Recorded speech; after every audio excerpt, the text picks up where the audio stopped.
خب ضبط شروع شد.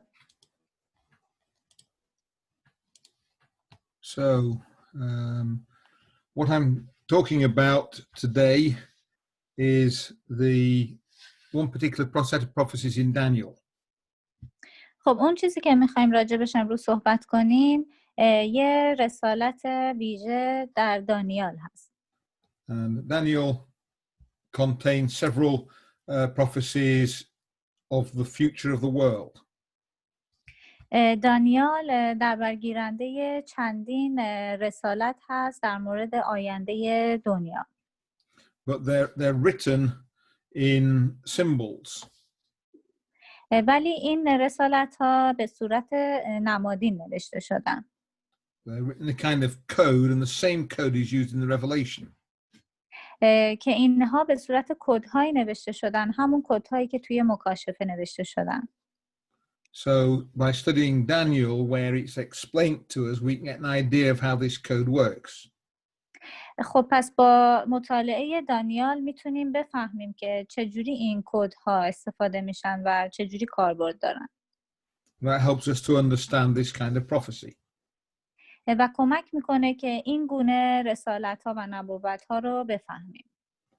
Now, this kind of prophecy fills about 509 verses out of the Bible.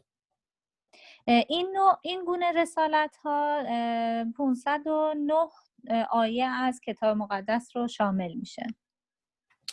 So that's just over 1% of the Bible.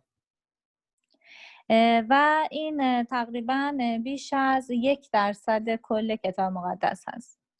So there's lots of the Bible that is very clear. This is a bit more difficult. در حالی که بسیاری از قسمت‌های کتاب مقدس کاملا واضح هست، این رسالت‌ها یه مقداری سخت فهمیدنش. So I'm going to start with the context of Daniel. خب حالا می‌خوایم با محتوای دانیال شروع کنیم. So, a quick history of Israel.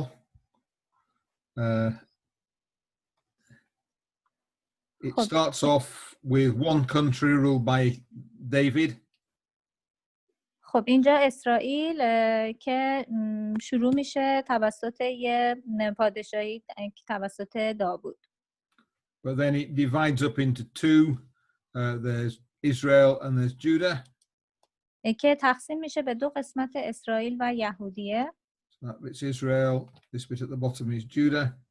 که اون بالا اسرائیل هست و این قسمت پایین یهودیه هست. And in time, Israel is invaded by the Assyrians and they're taken away as captives to Assyria. و در زمانی که اسرائیل توسط آسوریان به غارت برده میشه. And that happens about 700 years before the time of Jesus. که حدود 700 سال قبل از زمان عیسی مسیح اتفاق میفته. And that's about the time of the prophecy of Isaiah being written. و اون زمانیه که رسالت اشعیا نوشته شده. And 100 years later, the Babylonians arrive. و 100 سال بعد بابلی ها میرسن. And they conquer Judah in 3 campaigns. و اونها یهودیه رو از طریق 3 لشکرکشی تسخیر میکنن. So the first one is about 600 years before the time of Jesus. که اولیش حدود 600 سال قبل از عیسی مسیحه. And what happens there is that they arrive and the first campaign they just take away a few people to Babylon as hostages. اتفاقی که اونجا میفته در اولین لشکرکشی اونها یه تعداد افراد کمی رو به عنوان گروگان با خودشون میبرن. And if you look in 2 Chronicles chapter 36 and verse 5. و اگر نگاه کنیم به دوم قرنتیان باب 36 آیه 5 5 and 6. آیه 5 و 6. بچه لطف میکنید یکی بخونه چون من کتاب ندارم. با اپلیکیشن هم نمیتونم بخونم از رو گوشیم. So in verse 6 you've got Nebuchadnezzar the king. زهرا خانم باب چند؟ 36 آیه 5 و 6. Sorry brother John, I asked one of my friends to read because I don't have a book. Right, yeah. قرنطینیان 1 یا 2؟ دوم. دوم باب چند؟ 36 ما ندارم. Yes. Chapter 36? That's right. دوم Yes. تفریق باب 36. Yes. 56. من کتاب ندارم شهلا جان. قرنطینیان باب 2 No, باب 36. باب 36 آیه 36 نداره قرنطینیان 36 نداره. دوم تو تفریق. Corinthians. دوم تفریق. دوم تواریخ. Yeah, آها chronology. Yeah, آها. sorry. I thought you said Corinthians. No, Sorry. Chronicles. Yeah, sorry. 36 آیه چند؟ دوم تفریق. Yeah. زهرا خانم 36 آیه 56 آیه 56 56. 56.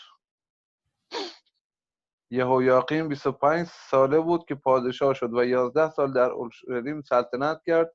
او آنچه را که در نظر یهوه خدایش بد بود به جا آورد. نبوکدنصر پادشاه بابل به ضد او برآمده، او را به زنجیرها بست و به بابل برد. ممنون. So the king of Babylon captures Jerusalem and takes away some of the people in Jerusalem as hostages. پس پادشاه بابل اورشلیم رو تسخیر کرد و تعدادی افراد رو با خودش به عنوان گروگان برد. And Daniel was one of the people that was taken away as a hostage. و دانیال هم یکی از افرادی بود که به عنوان گروگان برده شد. And if we go to Daniel chapter 1 and verse 1, you see the same thing. و اگر بریم به دانیال باب 1 آیه 1 همچین چیزی رو می‌بینیم.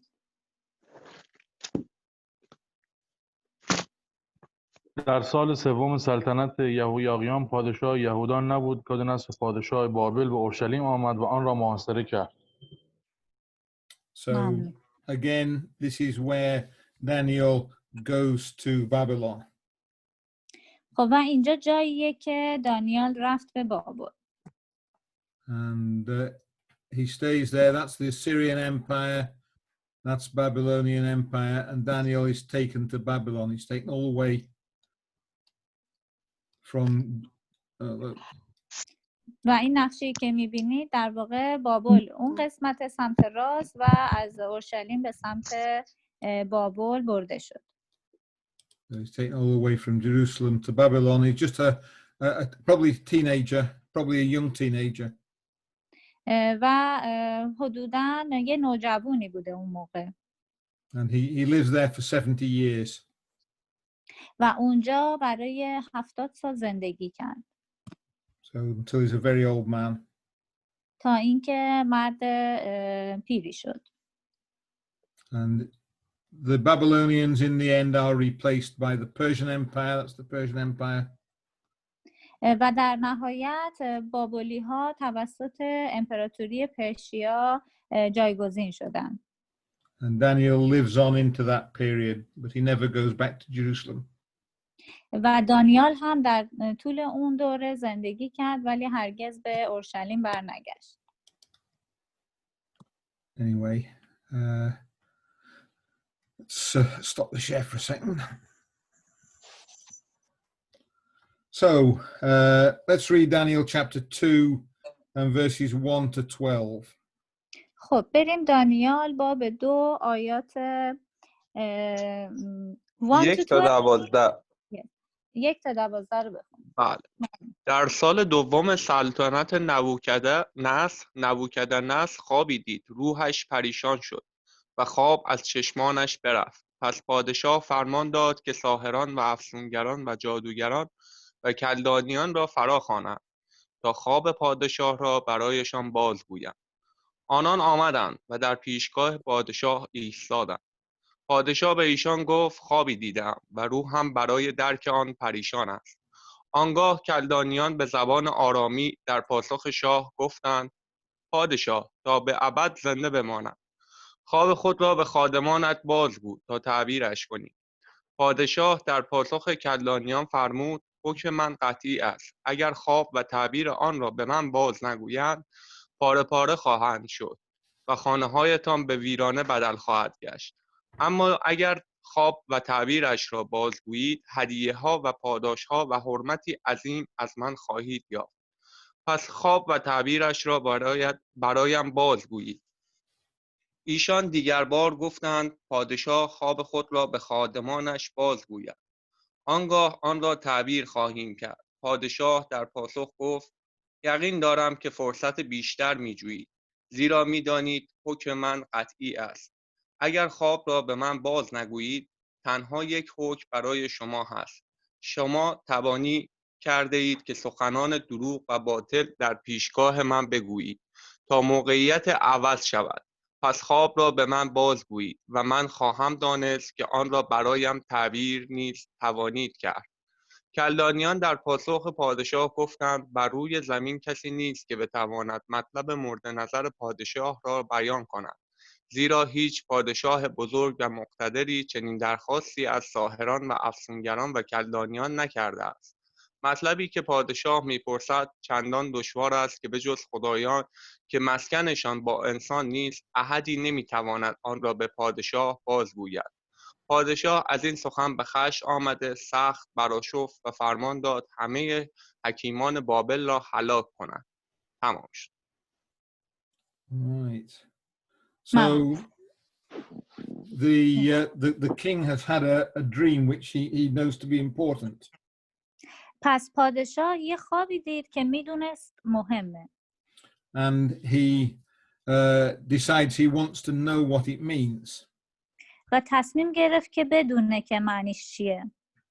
So he gets all the wise men of Babylon together and he says, what's the dream mean? Yes. پس تمام مردم خردمند زمان خودش رو جمع کرد و ازشون پرسید که این خواب چه معنی داره. And they say, tell us the dream and we'll give you an interpretation of it. پس اونها بهش گفتن که خوابت رو به ما بگو تا ما تفسیرش رو بگیم. And he says, well, that's your first problem. You tell me the dream. پس اول گفتن که اولین مشکل اینه که تو به ما خواب رو بگی. So really he's testing them. He wants to know whether they really have an understanding of what's going on or whether they're just making it up. و اون میخواست که دقیقاً اونا رو تست کنه ببینه اونا واقعاً منظور خوابش رو متوجه میشن یا اینکه دارن از خودشون در میارن. But the wise men can't interpret a dream unless someone tells them what it is. ولی مردم خردمند نمیتونستن خواب رو تعبیر کنن تا زمانی که میفهمیدن که چی هست اون خواب. Anyway, the king thinks that the wise men are just trying to deceive him and he arranges for them all to be killed. به هر حال پادشاه این فکر رو داشت که فکر میکرد این مردان خردمند میخوان که اونو گول بزنن و کاری کنن که اون کشته بشه. And that would have included Daniel as well. و همچنین بین اونها دانیال هم بود. But Daniel prays to God and God tells Daniel what the dream is and what it means. و به هر حال دانیال دعا کرد به درگاه خدا و خداوند بهش گفت که خواب چه معنی داره. So the secret is revealed to Daniel. پس راز برای دانیال برملا شد. And the first thing that happens is that Daniel describes the dream to the king. پس اولین اتفاقی که افتاد دانیال خواب رو برای پادشاه توصیف کرد. And this is what he dreamed. If someone could read from verse 31 to 33. خب اگه کسی بتونه از آیه 31 تا 33 بخونه اون چه که هست که توی خواب اتفاق افتاده. پادشاه‌ها چون می‌نگرستی به نگاه در برابر تمثالی عظیم برپا شد، تمثالی بزرگ با درخشندگی بی‌نهایت و منظری هولناک. سر آن تمثال از طلای ناب، سینه و بازوهایش از نقره، شکم و ران‌هایش برنجین، ساقه‌هایش آهنین و پایش بخشی از آهن و بخشی از گل بود. ممنون. So he sees a statue. It's got a head made out of gold. خب اون یه مجسمه دید که سرش از طلا ساخته شده بود. And it's got a chest made out of silver. سینش از نقره ساخته شده بود. And the lower part of its body and the top of its legs are made out of bronze. و از وسط بدن تا یه قسمتی تا پایین از برنز یا مفرق ساخته شده بود. And then the bottom part of its legs are made of iron. و قسمت پایینی پاهاش از آهن. And the feet are made out of iron mixed with clay.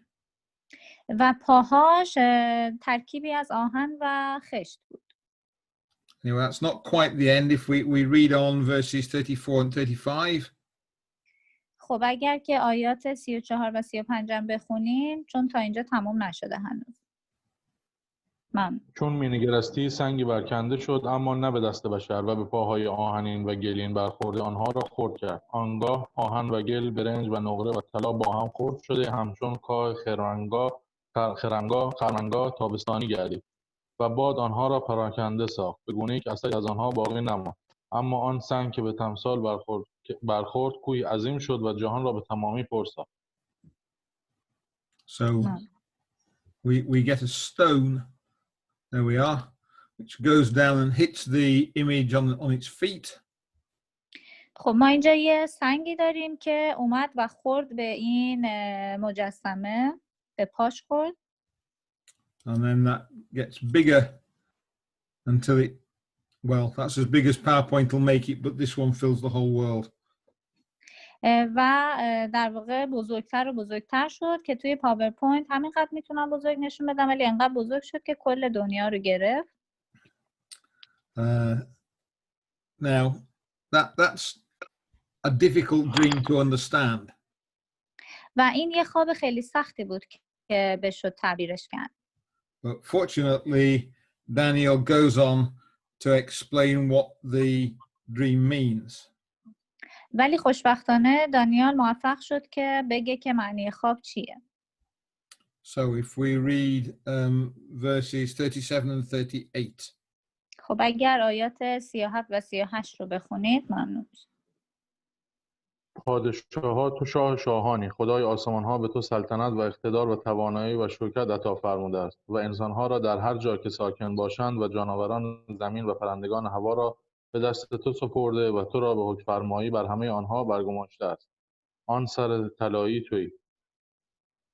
So the head of gold represents the king of Babylon. خب سر طلا نمایانگر پادشاه بابله. So we're talking about Babylon, and then which is a tremendously big empire. It's ruling all of the ancient world almost that they knew of. It got bigger than that. That's just how big it was in Daniel's time. خب ما داریم در مورد فرمانروایی بابلی ها صحبت میکنیم که در اون زمان بیشتر فرمانروایی اون دوره رو به عهده داشته. Anyway, we go on and we get the next part of the image. خب به هر حال بریم و بقیه قسمت این تصویر رو راجبش صحبت کنیم. So if we read verse 39. خب اگر آیه 39 رو بخونیم.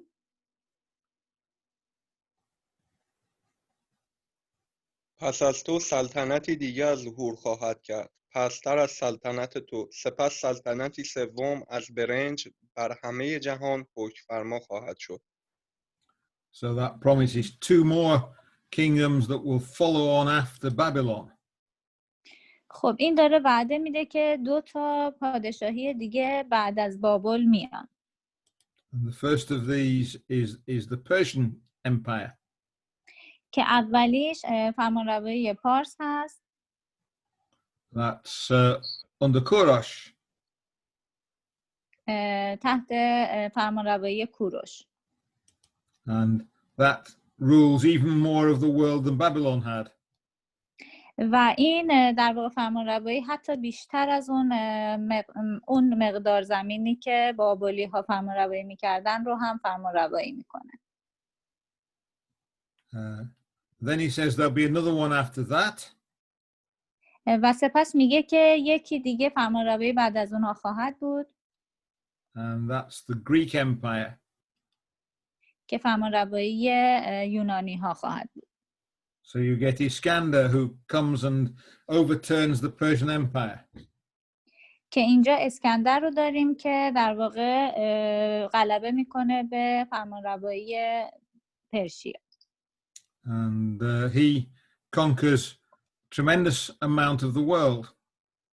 که قسمت خیلی عظیمی از دنیا رو تسخیر میکنه. So all these are world empires. They all cover as much of the world as people knew about. و این قسم فرمانروایی که راجع بهش صحبت میکنیم بیشتر جهان رو در بر میگرفته. Anyway, we will go on and read verse 40. خب بریم و آیه 49 رو بخونیم. ببخشید 40 رو بخونیم.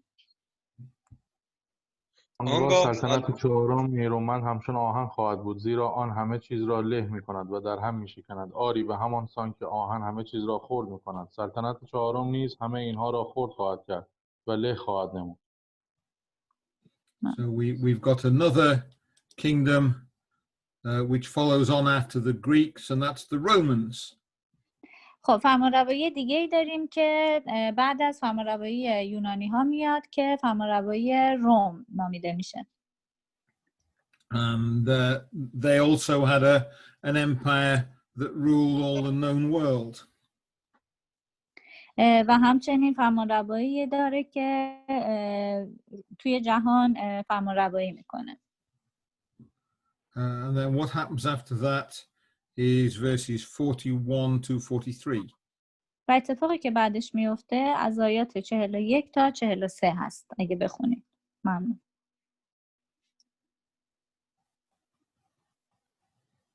همان گونه که پاها و انگشتتان را دیدی که بخشی از گل و کوزه‌گر و بخشی از آهن بود، این سلطنت نیز سلطنتی منقسم خواهد بود. با این حال قدری از قوت آهن نیز در آن وجود خواهد داشت. چنان که دیدی آهن به گل آمیخته بود و همانسان که انگشتتان پاهایش بخشی از آهن و بخشی از گل بود. بخشی از این پادشاهی نیز نیرومند و بخشی شکننده خواهد بود. و چنان که آهن را دیدی که با گل آمیخته بود، همچنین آنان را با یکدیگر از طریق اخلاط قومی در خواهند آمیخت. اما همان گونه که آهن با گل در نمی آمیزد، آنان نیز به یکدیگر نخواهد چسبید. So you get Rome, which rules everywhere the Romans knew pretty well. In the end, they even managed to penetrate out here into Mesopotamia, into Iraq. خب اینجا فرمانروایی روم رو داریم که در واقع به بیشتر قسمت‌ها فرمانروایی می‌کرده تا به این قسمتی که دارن نشون میدن به سمت عراق. And after that, it all breaks up into lots of different kingdoms. و بعد از اون کلاً به فرمانروایی‌های خیلی زیادی تقسیم میشه. Hope my Farsi is right. No, it's okay. All of them is right. It's okay, good, because that was a bit of a dodgy one for me. I could do single words, but that's a bit more than usual. So we've got 4 world empires followed by the world breaking up into lots of separate kingdoms. خب 4 تا فرمانروایی داشتیم که قبل از اینکه به فرمانروایی یعنی پادشاهی‌های زیادی تقسیم بشه بودن. And then it ends up in verse 44, the stone. و در نهایت در مورد سنگ توی آیه 44 اونجا تموم میشه. که بخونی 44 رو. در روزهای آن پادشاهان خدای آسمان‌ها سلطنتی را برقرار خواهد کرد که هرگز از بین نخواهد رفت. آن سلطنت به قوم دیگر واگذار نخواهد شد، بلکه همه سلطنت‌ها را در هم خواهد کوبید و نابود خواهد کرد و خود تا ابد استوار خواهد ماند. So the stone represents the kingdom of God. خب سنگ نمایانگر پادشاهی خداوند هست. And it's going to replace the kingdoms of the earth that are ruled by men. و در واقع جایگزین تمام فرمانروایی‌هایی میشه که توسط انسان‌ها هدایت می‌شدن. So it's a slightly unusual way of talking about the world. It's a sort of code. خب این یکم در واقع عجیب صحبت کردن راجع به این مسائل هست، چرا که به حالت کد هست. So we've got a dream of a statue, and the bits of the statue represent different kingdoms. و ما در واقع یه تصویری از یه مجسمه داریم که هر قسمتش نمایانگر یه پادشاهی هست. So the world empires that come one after another, followed by a divided world with lots of different kingdoms there. پس فرمانروایی ها یکی پس از دیگری میان و هر کدومشون یه بخشی از جهان رو که هی بزرگتر میشه رو در بر میگیرن. And then that's replaced by the kingdom of God. و سپس تمام اونها جایگزین میشن توسط پادشاهی خداوند. Right, now this picture is then repeated several times in the book of Daniel. خب و این تصویر بارها در کتاب دانیال تکرار شده. So if we go on to chapter 7, we خب get another one. اگر بریم به باب 7 یکی دیگرش هست. So chapter 7 starts off in verses 2 and 3. خب باب 7 از آیه های 2 و 3 شروع میشه. دانیال گفت شبانگاه در رویای خود دیدم که هان 4 باد آسمان دریای بزرگ را به تلاطم در می آورند. آنگاه 4 وحش بزرگ که هر یک با دیگری تفاوت داشت از دریا برآمدند. So his dreams about 4 animals. خب این رویا درباره 4 تا حیوانه. And this time we've got some idea of what the dream is about. خب اینجا یه ایده هایی داریم در مورد اینکه این خواب به چه معنیه. But what we've got is several different kingdoms, 4 kingdoms again. خب اونچه که اینجا داریم 4 تا پادشاهی مختلف هست دوباره. So the first one's in verse 4. اولیش توی آیه 4.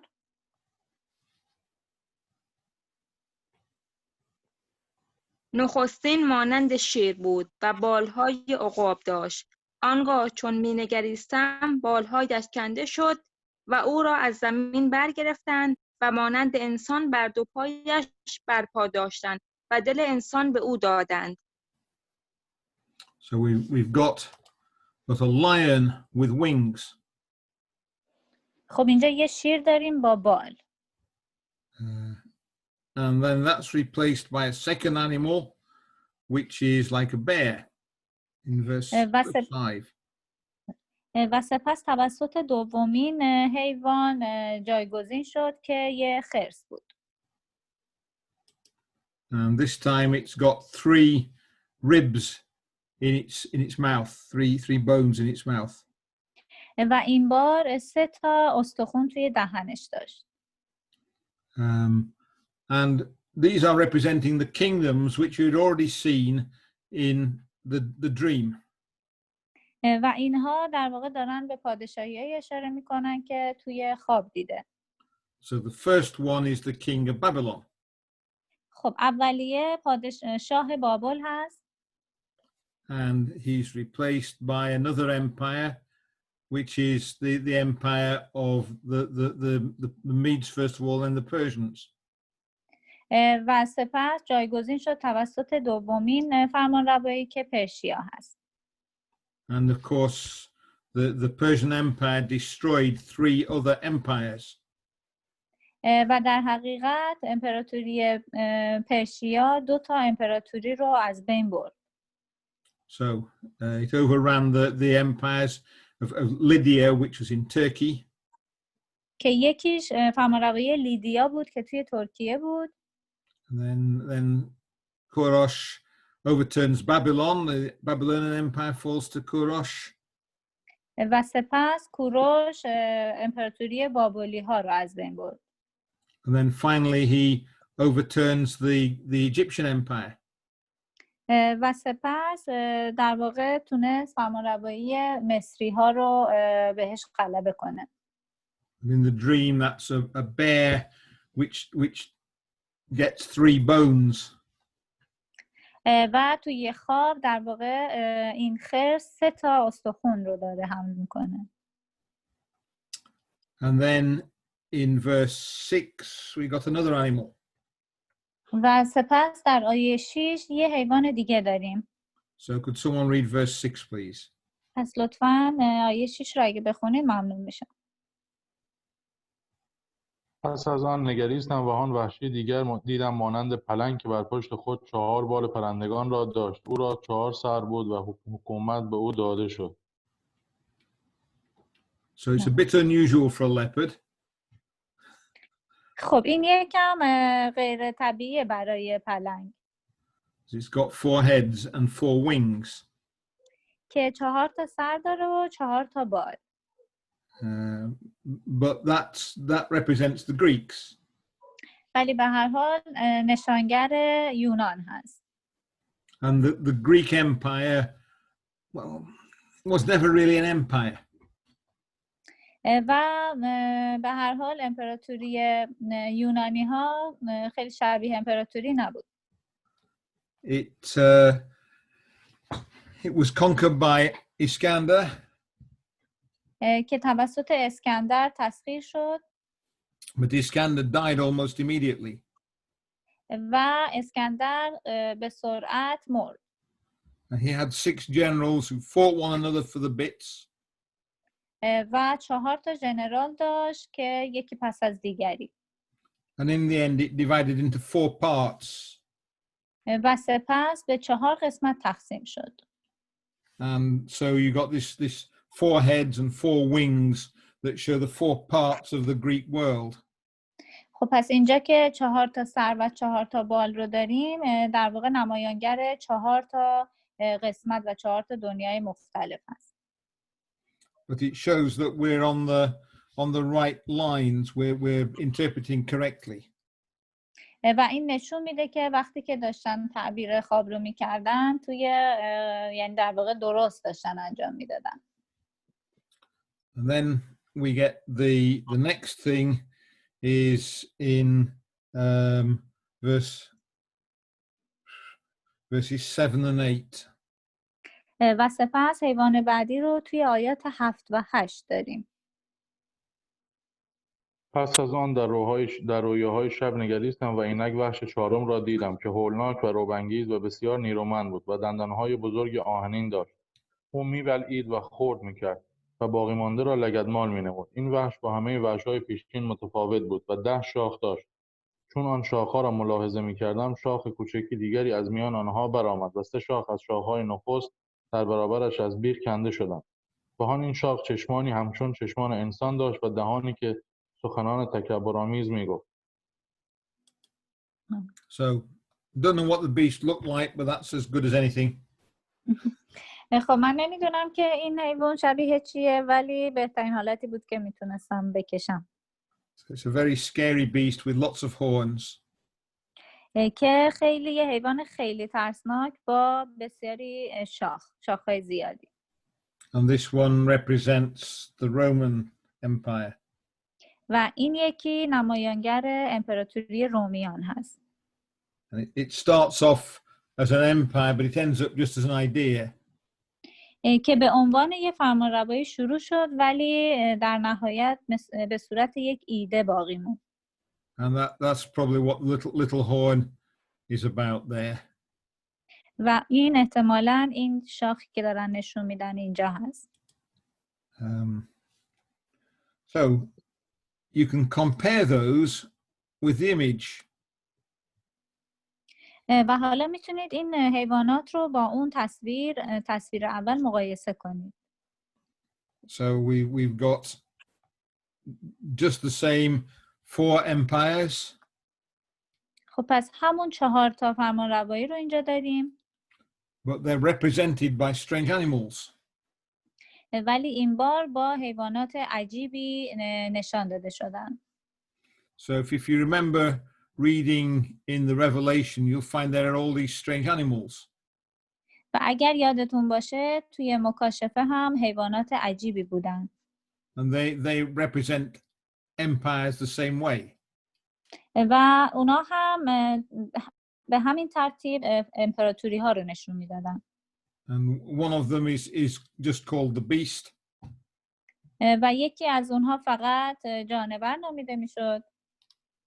And that probably represents the same beast as in Daniel.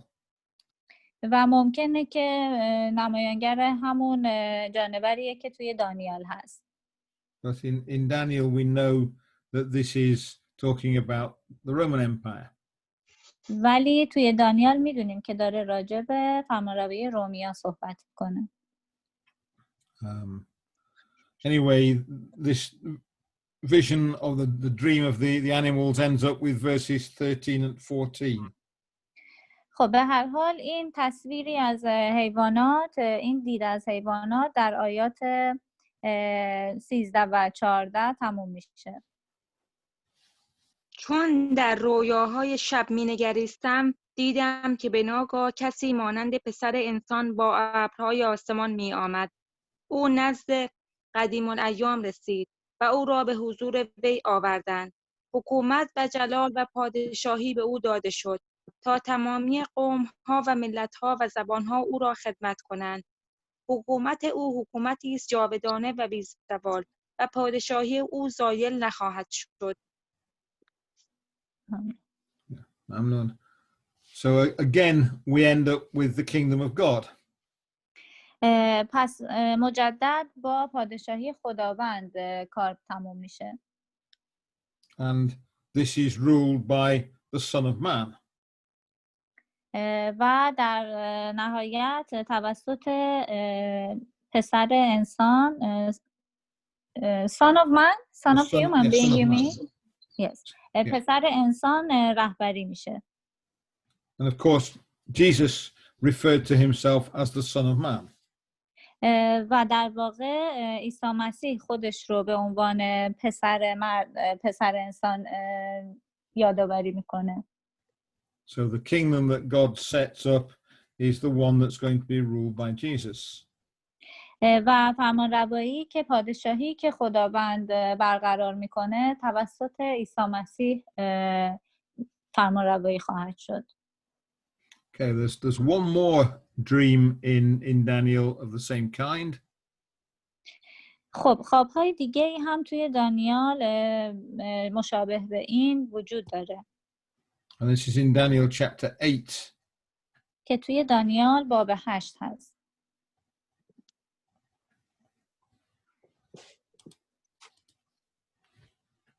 So if we could read verses 3 to 10.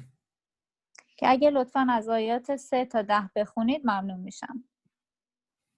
چون نظر کردم ناگاه قوچی دیدم ایستاده نزد ابرا که 2 شاخ داشت و آن شاخ‌ها بلند بود، اما یکی از آنها بلندتر از دیگری بود و شاخ بلندتر در آخر برآمد و دیدم که آن قوچ به سوی غرب و شمال و جنوب شاخ می‌زند و هیچ وحشی را یارای ایستادگی در برابر او نبود و کسی نبود که بتواند از دستش رهایی دهد.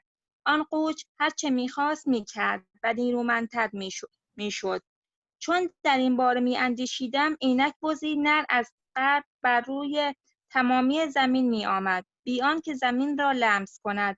در میان چشمان بز شاخی شاخص بود. بز به سوی قوچ دو شاخی آمد که پیشتر دیدم نزد آبراه ایستاد و با تمامی شدت نیروی خیش به سمت او دوید و دیدم که چون به قوچ نزدیک شد بر او بسیار غضبناک گشته قوچ را زد و هر دو شاخ او را شکست. قوچ را توان ایستادگی در برابر وی نبود. پس قوچ را بر زمین افکند و لگدمات کرد و کسی نبود که قوچ را از دستش برهاند. 8 بخونم. Yeah, thanks. So we've got a slightly later picture here. No Babylon anymore. خب اینجا یه تصویر دیگه ای داریم که منظور اصلا بابل دیگه نیست. That's probably because this is now given after the Babylonian Empire had fallen. چرا که الان در واقع وقتیه که دیگه فرمانروایی بابلی ها از بین رفته. So we've got the interpretation of it given us in verses 20 to 22. خب اینجا تعبیری رو داریم که به ما داده در آیات 20 و 20 تا 22. آن قوچ دو شاخ که دیدی پادشاهان مادو و پارسند و بعض بر پرموی پادشاه یونان است و شاخ بزرگ در میان چشمانش نخستین پادشاه. 4 شاخی که پس از شکسته شدن آن شاخ در جایش برآمدند. 4 حکومتند که از قوم او اما نه به قدرت او برخواهند خواست. Right. So the sheep represents Persia.